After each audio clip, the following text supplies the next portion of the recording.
Hello everyone, स्वागत है आप सभी का लॉ एंड जुडिशरी क्लासेस में। आज हम बात करेंगे भारतीय न्याय संहिता के बारे में। पिछले लेक्चर में हमने देखा था सेक्शन 3 क्लॉज 5 तक के सारे प्रोविजन। आज हम बात करेंगे सेक्शन 3 क्लॉज 6 के और आगे के जितने भी प्रावधान हैं उसके बारे में। लेकिन उससे पहले एक छोटा सा इंफॉर्मेशन देना है आप लोगों को कि अगर कोई भी इंटरेस्टेड है मेरे साथ 1 to 1 पढ़ने के लिए, किसी कोर्स को बाय करने के लिए, या फिर अगर आप एलएलबी से रिलेटेड अपने एग्जाम के पॉइंट ऑफ व्यू से अगर आपको किसी भी तरीके का कोई क्लास लेना है तो बिल्कुल ले सकते हैं। बहुत ही नॉमिनल प्राइस में जो है क्लासेस अवेलेबल हैं।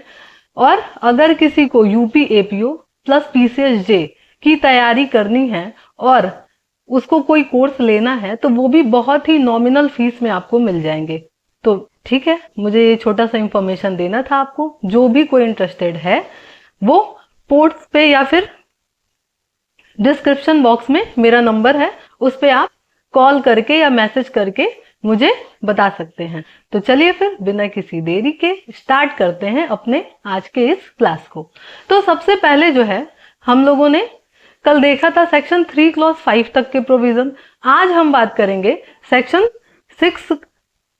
3 के क्लॉज नंबर 6 के बारे में, जो क्या कहता है आपका कि जब कभी कोई कार्य आपराधिक ज्ञान या आशय से किए जाने के कारण ही, यानी कि कैसा आपका इंटेंशन होना चाहिए, क्रिमिनल, और ज्ञान भी, यानी कि आपको पता होना चाहिए कि ये जो आप काम कर रहे हैं वो कैसा है, क्रिमिनल है ना, आपराधिक है।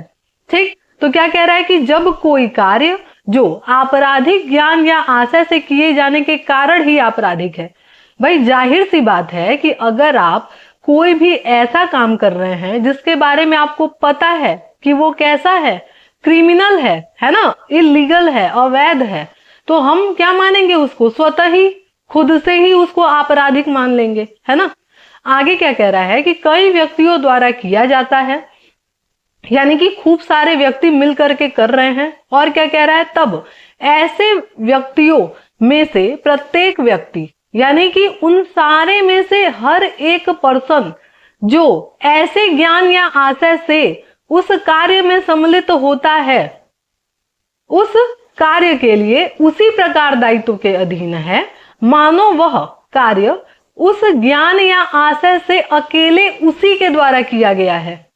कुछ सिमिलैरिटी है आपका सेक्शन 3 क्लॉज 5 में और 3 क्लॉज 6 में, लेकिन फिर भी अंतर है। वहां क्या यूज हुआ था, सबके सामान्य आशय को अग्रसर करने में, है ना, कि कुछ लोग मिल करके योजना बनाएं और कुछ काम कर रहे हैं। यहां क्या कह रहा है कि अगर कुछ व्यक्ति आपराधिक ज्ञान और आशय से कोई काम करते हैं तो हम क्या मानेंगे कि उसमें से हर एक व्यक्ति का वैसा ही ज्ञान और आशय था और उसने वो जो काम किया है, हम ये मानेंगे कि उसने अकेले ही वो काम किया है।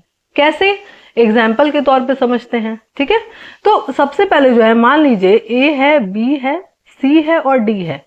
चारों जो है क्या कर रहे हैं, कोई ऐसा काम कर रहे हैं जो कि आपराधिक है और ये जानते हैं कि वो आपराधिक है और आपराधिक इंटेंशन से कर रहे हैं, यानी आपराधिक आशय के साथ कर रहे हैं। ठीक है, आशय का मतलब क्या कि आपका कुछ इंटेंशन हो, और अगर आपराधिक शब्द जुड़ गया है तो इसका मतलब क्या कि कुछ बुरा इंटेंशन है आपका, है ना, गलत इंटेंशन है।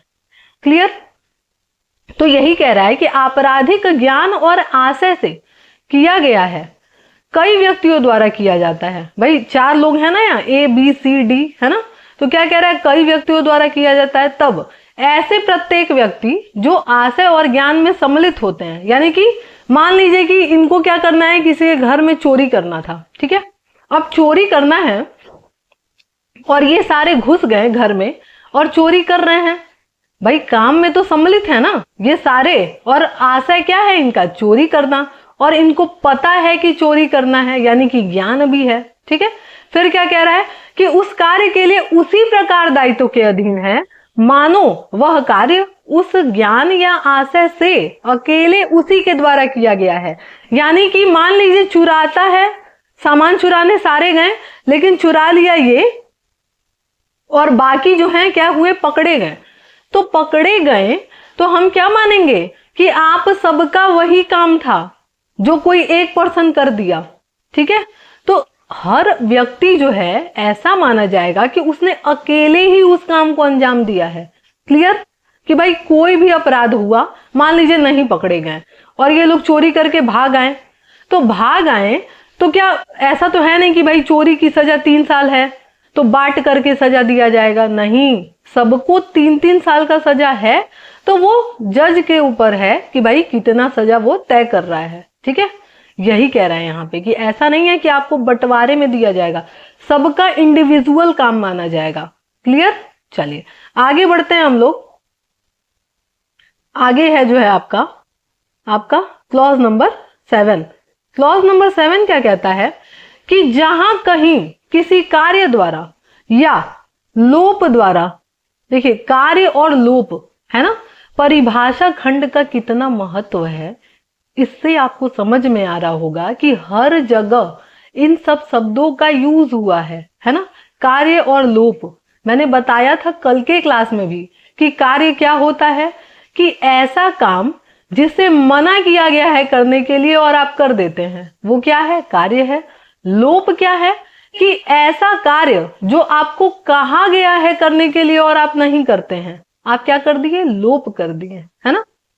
फिर क्या कह रहा है कि जहां कहीं किसी कार्य द्वारा या किसी लोप द्वारा परिणाम का कारित किया जाना या उस परिणाम को कारित करने का प्रयत्न करना अपराध है। यानी कि कोई ऐसा काम कर रहे हैं जो पूरा हो गया तो अपराध तो है ही, उसका अटेम्प्ट भी क्या है, ऑफेंस है, अपराध है। वहां यह समझा जाना है कि उस परिणाम का अंशतः कार्य द्वारा और अंशतः लोप द्वारा कारित किया जाना वही अपराध है। ऐसे नहीं समझ में आया होगा, चलिए दृष्टांत समझते हैं, ठीक है। दृष्टांत क्या, एग्जाम्पल क्या कह रहा है इसमें, क य को भोजन देने का अवैध रूप से लोप करके और य को पीट करके जानबूझकर य की मृत्यु कारित करता है, क ने अपराध किया। अब यहाँ पे ये जो क है, यानी कि अगर हम इस क को ए मान ले और य को हम बी मान ले, ठीक है। अब ए क्या कर रहा है, दो चीजें कर रहा है, एक्ट भी कर रहा है और ओमिशन भी कर रहा है ना, कार्य भी कर रहा है और लोप भी कर रहा है। कैसे कि भाई इनकी जिम्मेदारी है कि ये क्या करें, बी को भोजन दे, खाना दे, और ये नहीं दे रहे हैं तो क्या करना है, लोप कर रहे हैं, क्योंकि इनको कुछ कहा गया है करने के लिए और नहीं किए।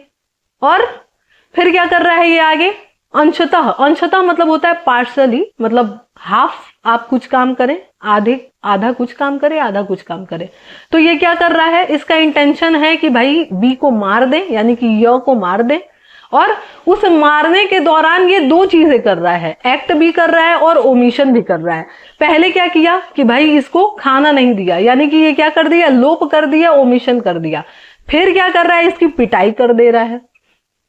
तो पिटाई किया तो भाई इनके पास तो अधिकार नहीं है ना उसको मारने का, भाई वो तो न्यायालय का काम है कि इनको कितना सजा दे, है ना। भाई पुलिस वाले तो मारते ही हैं, ये तो जग जाहिर है, सबको पता भी है, लेकिन फिर भी यहाँ जो एग्जाम्पल दिया है, और अकॉर्डिंग टू लॉ पुलिस वाले को अधिकार नहीं है किसी को पीटने का अगर वो आपकी कस्टडी में है तो, है ना। लेकिन प्रैक्टिकली नॉलेज में होता उल्टा है, ठीक है। चलिए तो क्या कह रहा है इसमें कि भाई खाना भी नहीं दिया और पिटाई भी कर दिया, तो क्या कर दिया, वो एक्ट भी कर रहा है और ओमिशन भी कर रहा है ना। तो अगर ऐसा कुछ कर रहे हैं तो भी हम क्या मानेंगे कि आप ऑफेंस कर रहे हैं, ठीक है।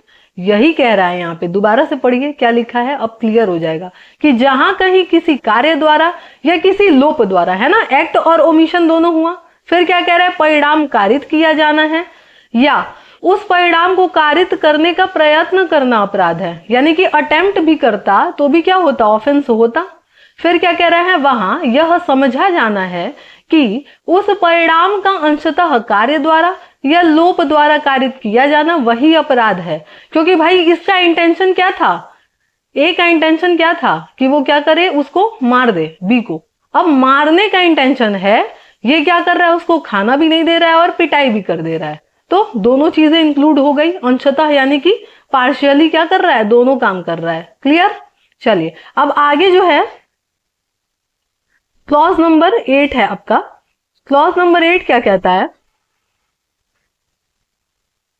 क्लॉज नंबर 8 कहता है आपका कि जब कोई अपराध कई कार्यों द्वारा किया जाता है, यानी कि किसी अपराध को करने में कई सारे काम किए जा रहे हैं, तब जो कोई या तो उसे अकेले या किसी अन्य व्यक्ति के साथ सम्मिलित होकर के उस कार्य में से कोई एक कार्य करके उस अपराध के किए जाने में जानबूझकर सहयोग करता है, वह उस अपराध को करता है। यानी कि क्या कह रहा है कि जब कोई अपराध कई कार्यों द्वारा, जैसे मान लीजिए कि ऊपर वाला ही अगर हम एग्जाम्पल देखें तो क्या कह रहा है इसमें कि जब कोई कार्य, जैसे मान लीजिए कि वापस हम ऊपर वाला एग्जाम्पल लेते हैं ताकि अच्छे से समझ में आ जाए आपको। क्या कह रहा है, मान लीजिए ए को क्या करना था भाई, बी को मारना था, ठीक है। तो ये क्या कह रहा है कि कई कार्यों द्वारा, भाई खाना भी नहीं दिया था और उसको पिटाई भी कर दिया था, है ना, पिटाई भी कर दिया और खाना भी नहीं दिया। अब मान लीजिए उसमें जहर भी दे दिया लास्ट में, कि वो इतना तंदुरुस्त आदमी है कि ना तो खाना न देने से मर रहा है और ना ही पिटाई से मर रहा है। अब ये हार पछता के एक दिन इसको जहर ही दे दिया, भाई काम खत्म करो इसका, है ना, मर वर जाएंगे एक बार में ही, निपट जाए, है ना। तो क्या कर दिया भाई, जहर भी दे दिया, 3 चीजें हो गई। तो कई कार्य भी हो सकते हैं, या पता चला कि इतना कमजोर आदमी है कि इसको 2 दिन का खाना नहीं दिया और निपट लिए, है ना, ये भी तो हो सकता है। तो एक काम भी है और कई सारे काम भी हैं। फिर क्या कह रहा है, तब जो कोई या तो अकेले या किसी अन्य के साथ सम्मिलित होकर के, कैसे, अब इसी एग्जाम्पल में हम समझाते हैं कि कैसे कई व्यक्तियों के साथ सम्मिलित होकर के। मान लीजिए कि ए की ड्यूटी सुबह की है, ठीक है, और बी की ड्यूटी शाम की है, इनको इसको मारना है। अब ये क्या कर रहा है, सी से कह रहा है कि भाई तुम भी मिल जाओ मेरे में, सुबह का खाना तो हम नहीं देते हैं लेकिन रात का खाना इसको मिल जाता है, मरता ही नहीं है ये। एक काम करो, तुम मेरे साथ शामिल हो जाओ और एक काम करो कि रात को भी खाना मत देना और रात को भी पिटाई कर देना अलग से। तो क्या कर रहा है, किसी और के साथ सम्मिलित हुआ, यहाँ पे हुआ ना। तो क्या कह रहा है, उस कार्य में से कोई कार्य करके उस अपराध को जानबूझ करके सहयोग करता है। अब भाई ए तो जान रहा था कि वो उसको मारना चाहता है, सॉरी सी जो है जान रहा था कि वो बी को मारना चाह रहा है ए, और उसके बावजूद भी उसके में क्या कर रहा है, सहयोग दे रहा है, जानबूझ करके उसकी सहायता कर रहा है। तो वो क्या कर रहा है, वह भी उस अपराध को करता है ना। भले ही ए का इंटेंशन था बी को मारने का, अगर सी उसमें सहयोग भी कर दिया तो भी क्या है, वो अपराध किया, यही कहा जा रहा है यहाँ पे, ठीक है। अब एग्जाम्पल से और अच्छे से समझ में आ जाएगा। अभी यहाँ दृष्टांत भी लिखा हुआ है बहुत सारा, वो तो मैंने ऊपर वाला दृष्टांत से ही क्लियर किया है। चलिए क्या लिखा है यहाँ पे, ए, यहाँ अ, क और ख लिखा हुआ है, ठीक है, तो मैं उसको क्या पढ़ूंगी, ए और बी, ठीक। तो क्या कह रहा है, ए और बी पृथक पृथक रूप से विभिन्न समयों पर य को विष की छोटी छोटी मात्राएं देकर उसकी हत्या करने को सहमत होते हैं, है ना। फिर क्या कह रहा है, क और ख य की हत्या करने के आशय से सहमति के अनुसार य को विष देते हैं। यह इस प्रकार दी गई विष की कई मात्राओं के प्रभाव से मर जाता है। यहाँ क और ख हत्या करने में जानबूझकर सहयोग करते हैं, और क्योंकि उनमें से प्रत्येक ऐसा कार्य करता है जिससे मृत्यु कारित होती है, वे दोनों इस अपराध के दोषी होंगे, यद्यपि उनके कार्य पृथक पृथक हैं, है ना। फिर से इतना भारी भरकम शब्द है ना, इसको हम इजी बनाते हैं। कैसे, देखिए जब भी इस टाइप का कोई भी शब्द आए, एक डायग्राम बनाइए, ए और बी और सी कर लीजिए, ठीक है, और आसानी से आप समझ जाएंगे कि ये कह क्या रहा है। क्या कह रहा है कि मान लीजिए ए है और बी है, ठीक है, ए और बी है, इनको क्या करना है, सी को मारना है, ठीक है। यहाँ क ख और य है ना, तो उसको हम क्या कह रहे हैं, ए बी और सी, ठीक है। तो क्या कह रहा है कि ए और बी मिल करके क्या कर रहे हैं, सी को मारना चाहते हैं। अब इस मारने में वो क्या कर रहे हैं कि भाई जहर दे करके मारना चाह रहे हैं। तो क्या करते हैं, जब जिसकी ड्यूटी होती है थोड़ा थोड़ा जहर देते हैं, और जहर देते देते देते देते एक टाइम ऐसा आता है कि ये व्यक्ति मर जाता है। तो ये व्यक्ति जब मर गया, जानबूझ करके ये दोनों कर रहे थे ना ऐसा, और ये जानते भी थे कि इसका परिणाम क्या होगा। यहाँ पे ये क्या है, हत्या के अपराध के दोषी हैं, है ना, उसकी मृत्यु कारित करने के अपराध के दोषी हैं। भले ही उनका काम अलग अलग था, फिर भी वो क्या माने जाएंगे, हत्या के अपराध के दोषी माने जाएंगे। यही कह रहा है यहाँ पे। क्लियर। चलिए एक और एग्जाम्पल दिया है यहाँ पे। क्या दिया है,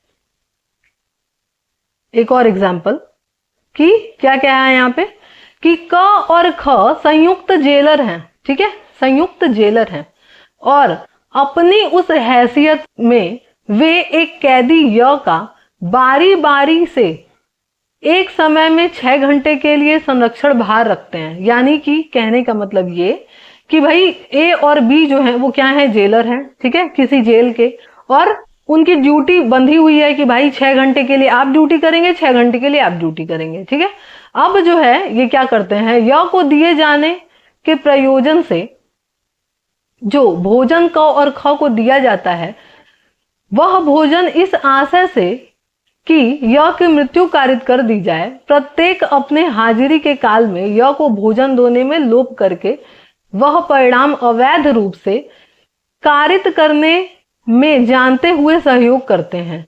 यह भूखा मर जाता है, क और ख दोनों य की हत्या के दोषी हैं। ठीक है, इसको भी इजी बनाते हैं जल्दी से। क्या कह रहा है, ए है और बी है। ठीक है, दोनों क्या है, जेलर हैं। ये क्या करते हैं भाई, सी को इनको मारना है, सी को इनको मारना है। 6-6 घंटे की इनकी क्या है, ड्यूटी है। ये क्या कर रहे हैं कि भाई सी को जानबूझ करके क्या कर रहे हैं, खाना नहीं दे रहे हैं अपने अपने टाइम पे। क्यों नहीं दे रहे हैं, ताकि वो मर जाए। ठीक है, और खाना नहीं देते हैं जानबूझ करके, भाई उनका काम है ना देना, तो वो क्या कर रहे हैं, यहाँ पे लोप कर रहे हैं अपनी ड्यूटी का। नहीं दिए और आपस में सहयोग करके ही नहीं दे रहे हैं, क्योंकि उनका उद्देश्य क्या है, उसको मारना है। तो अगर वो मर जाता है तो यहाँ पे ये दोनों किसके दोषी हैं, मर्डर के दोषी हैं। ठीक है, हत्या के दोषी हैं। क्लियर। चलिए अब नेक्स्ट क्या है हमारा, नेक्स्ट क्या है हमारा,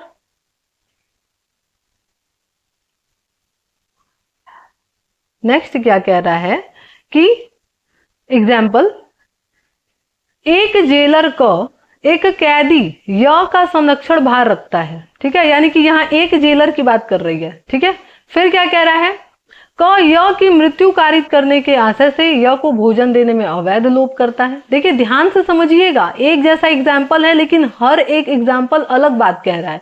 ठीक है, अगर क्लियर नहीं होगा तो वापस से उसको रिमाइंड करके सुन लीजिएगा ताकि क्लियर हो जाए।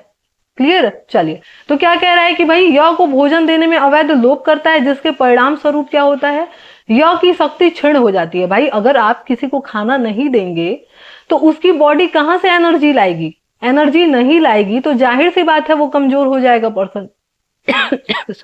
ठीक है, तो आगे क्या कह रहा है, किंतु वो क्या कर रहा है, उसकी मृत्यु नहीं हुई है अभी। ठीक है, केवल जो है ये जो भोजन वो नहीं दिया है उससे क्या हुआ है, कमजोर हो गया, लेकिन अभी मृत्यु नहीं हुई है। आगे क्या होता है, क अपने पद से पदच्युत कर दिया जाता है, यानी कि उसको हटा दिया जाता है पद से। फिर क्या होता है, और ख का उसका उत्तरदायित्व होता है।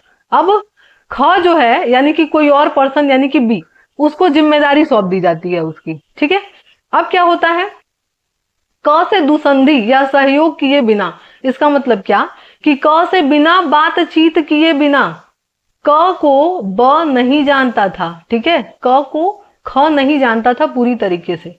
क्या करता है ख, यह जानते हुए कि ऐसा करना संभाव्य है कि य की मृत्यु कारित कर देगा, उसको फिर से वो क्या कर रहा है, वो भी खाना नहीं दे रहा है और वो मर जाता है। यहां क्या होगा कि ख हत्या का दोषी है, किंतु क और ख ने सहयोग नहीं किया है, इसलिए क हत्या के प्रयत्न का दोषी है। इसको फिर से आसान करते हैं। ठीक है, यहां क्या कह रहा है, कह रहा है कि ए नाम का एक जेलर है। ठीक है, ये क्या कर रहा है कि ये सी को जो है खाना नहीं दे रहा है, खाना नहीं दे रहा है, कई दिन तक नहीं दिया, ये बेचारे हो गए कमजोर। ठीक, अब अधिकारियों को पता चला कि ये जो ए है बड़ा दुष्ट प्रकृति का है, उसको खाना नहीं दे रहा है, इनको हटा दिया जाता है इनके पद से कि चलो निकलो, सही से काम नहीं कर रहे हो। इनकी जगह बी को लाया जाता है। ठीक, अब बी जो है वो ए को जानता ही नहीं है, जानता ही नहीं है कि ए कौन है और वो क्या कर रहा था, सी को मारना चाह रहा था, कुछ भी। फिर भी बी क्या कर रहा है, बी भी सी को खाना नहीं दे रहा है। ठीक है, और अब इस कारण से क्योंकि वो कमजोर हो गया था ये मर जाते हैं। तो जब सी मर जाते हैं यहां पे क्या होगा, ए को हत्या के प्रयत्न के लिए यानी अटेम्प्ट टू मर्डर के लिए सजा सुनाया जाएगा और बी को मर्डर के लिए सजा सुनाया जाएगा। क्यों? क्योंकि आपस में दोनों ने बातचीत नहीं की थी, है ना। अगर सहयोग करते तो क्या होता, सजा मिलता। ठीक है, अगर वो सहयोग करते तभी सजा मिलता। कैसे भाई, ऊपर लिखा हुआ है ना, यहाँ पे हम लोगों ने यही पढ़ा था ना, यहाँ पे है ना, यहाँ क्या लिखा है कि जानबूझ करके सहयोग करना, जानबूझ करके सहयोग करता है तो वह उस अपराध को करता है ना। तो दो दृष्टांत में तो हमने देखा कि भाई जानबूझ करके सहयोग वो कर रहे थे आपस में, लेकिन एक में नहीं कर रहा था जानबूझ करके। तो जब नहीं कर रहा था तो वो जितना काम किया है उसी के लिए वो दोषी होगा, बाकी चीजों के लिए नहीं होगा। क्लियर? चलिए आगे क्या है हमारा, आगे क्या कह रहा है, क्लॉज नंबर 9। देखिए ये लास्ट हम लोग ये खत्म कर लेंगे। ठीक है, क्या कह रहा है क्लॉज नंबर 9 आपका, कि जहां कई व्यक्ति किसी आपराधिक कार्य को करने में लगे हुए हैं या संबद्ध हैं, वहां वे उस कार्य के आधार पर विभिन्न अपराधों के दोषी होंगे। जैसे मान लीजिए क्या कह रहा है यहाँ पे कि कई व्यक्ति किसी आपराधिक कार्य को करने में लगे हुए हैं, यानी कि कई सारे व्यक्ति मिलकर के कोई आपराधिक कार्य कर रहे हैं या उससे जुड़े हुए हैं, तो वे उस कार्य के आधार पर विभिन्न अपराधों के दोषी होंगे। यानी कि भले ही वो काम वो नहीं किए हों, लेकिन ग्रुप बना करके जुट करके एक साथ कोई काम कर रहे हैं। जैसे कि भारत सरकार के विरुद्ध किसी को युद्ध छेड़ना है, तो कोई युद्ध छेड़ रहा है और क्या कर रहा है, कोई गोला बारूद इकट्ठा कर रहा है, कोई लोग इकट्ठा कर रहे हैं, कोई लोगों को भड़का रहा है, कोई क्या कर रहा है भाई रैली वगैरह बना रहा है, और क्या कर रहा है भाषणबाजी कर रहा है। तो सबके काम तो अलग अलग हैं, लेकिन भले ही वो एक दूसरे को भी नहीं जानते होंगे तो भी उन सबको उठा करके सेम मुकदमे में सजा सुनाया जाएगा। यही कह रहा है ये कि भले ही आप कुछ जानते मानते नहीं थे, उससे कोई मतलब नहीं है, आप उससे जुड़े हुए हैं तो हम क्या मानेंगे कि आप विभिन्न अपराधों के दोषी ऑटोमेटिक हो जाएंगे। अब दृष्टांत समझ लेते हैं, उससे और अच्छे से क्लियर हो जाएगा। क्या कह रहा है कि गंभीर प्रकोपन की ऐसी परिस्थितियों के अधीन य पर आक्रमण करता है कि य का उसके द्वारा वध किया जाना केवल ऐसा आपराधिक मानव वध है जो हत्या की कोटि में नहीं आता है। ठीक है, और क्या कह रहा है, ख जो य से वैमनस्य रखता है उसका वध करने के आशय से और प्रकोपन के वशीभूत न होते हुए य के वध करने के लिए क की सहायता करता है। यहाँ यद्यपि क और ख दोनों य की मृत्यु कारित करने में लगे हुए हैं, ख हत्या का दोषी है और क केवल आपराधिक मानव वध का दोषी है। जब हम लोग आपराधिक मानव वध यानी कल्पेबल होमिसाइड और हत्या को पढ़ेंगे, ठीक है, तो उस समय हम बताएंगे कि कब कोई अपराध जो है वो कल्पेबल होमिसाइड में जाएगा यानी आपराधिक मानव वध कहलाएगा और कब वही जो है हत्या कहला जाएगा। ठीक है, इसको जो है डिटेल में हम लोग को पढ़ना भी है ना। सेक्शन 100 से लेकर के पूरा आपका 146 तक के चैप्टर है जिसमें मानव शरीर से संबंधित अपराधों के विषय में बताया गया है ना। जब हमने चैप्टर बताया था स्टार्टिंग में, चैप्टर नंबर 5, तो उस समय भी बताया था कि ये चीजें उसमें हैं। तो क्या कह रहा है यहाँ पे, फिर से इसको क्या करते हैं भाई, डायग्राम बना करके समझते हैं। क्या कह रहा है, ए जो है ये क्या होता है, गुस्से में होता है। ठीक है, और क्या करता है, सी को मारने की कोशिश करता है गुस्से में आकर के, है ना। जैसे ही गुस्सा है, जैसे गंभीर और अचानक प्रकोपन का क्या मतलब होता है, इसको मैं ब्रीफ में समझा दूं कि गंभीर और अचानक प्रकोपन का मतलब होता है कि कोई व्यक्ति आपको अचानक से गुस्सा दिलाया और आप क्या किए, उस गुस्से में आकर के किसी को मार दिए। ठीक है, जो हाथ में दिखा चला दिए, मार दिए। होता है ना भाई, बहुत लोगों को गुस्सा आता है बहुत भयंकर तरीके से, और वो क्या करते हैं, गुस्से में आकर के जो दिखा चला दिए, मार दिए, किसी को कुछ भी कर दिए, और उसके बाद क्या कहते हैं कि भाई गलती हो गई गुस्से में, है ना। तो वही कह रहा है कि गंभीर और अचानक प्रकोपन की स्थिति में था ए, और सी को मारने की कोशिश कर रहा है। अब वही जो है क्या कर रहा है, बी नाम का पर्सन है, वो देख रहा है कि ए को गुस्सा आया है सी के ऊपर। इस मौके का फायदा उठा करके बी क्या कर रहा है, ए को कुछ पकड़ा दिया, मान लीजिए चाकू ही पकड़ा दिया कि लो मार दो उसको, है ना। अब ए को समझ में नहीं आया, गुस्से में वो क्या किया, सी को मार दिया।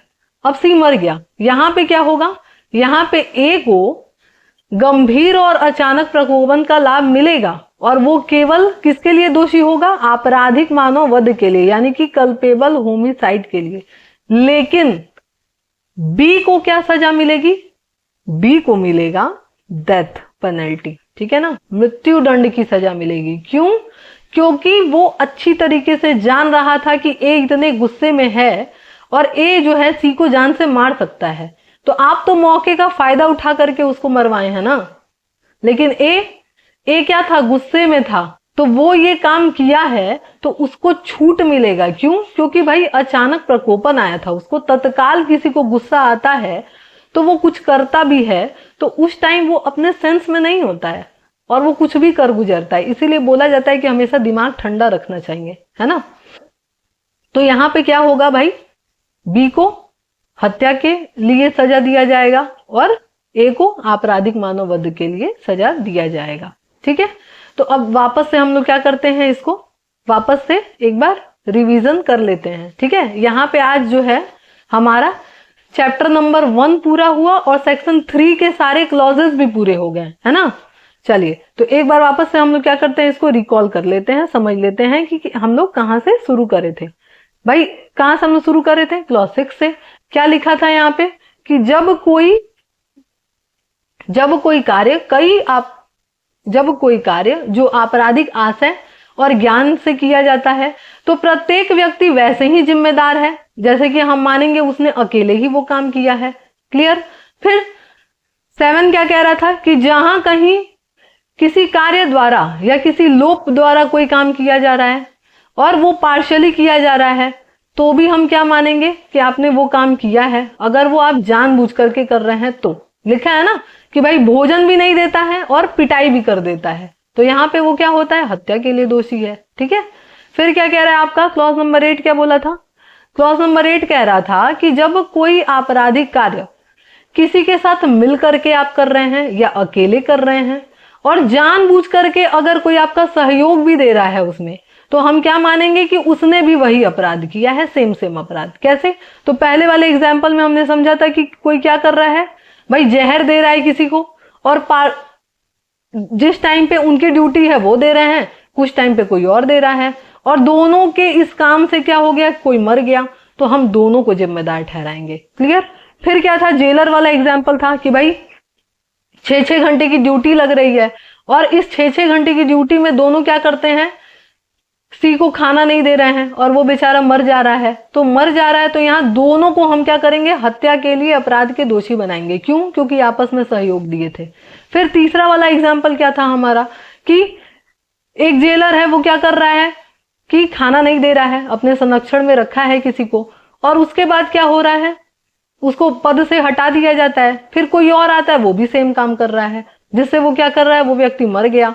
अब पहले ही कमजोर हो गया था, बाद में मर गया, तो जब कमजोर था तो वहां पे वो हत्या के प्रयास के दोषी हो जाएंगे, यहां भी हत्या के दोषी हो जाएंगे। क्यों, क्योंकि भाई आपस में सहयोग नहीं था, दोनों एक दूसरे को नहीं जानते थे। क्लियर।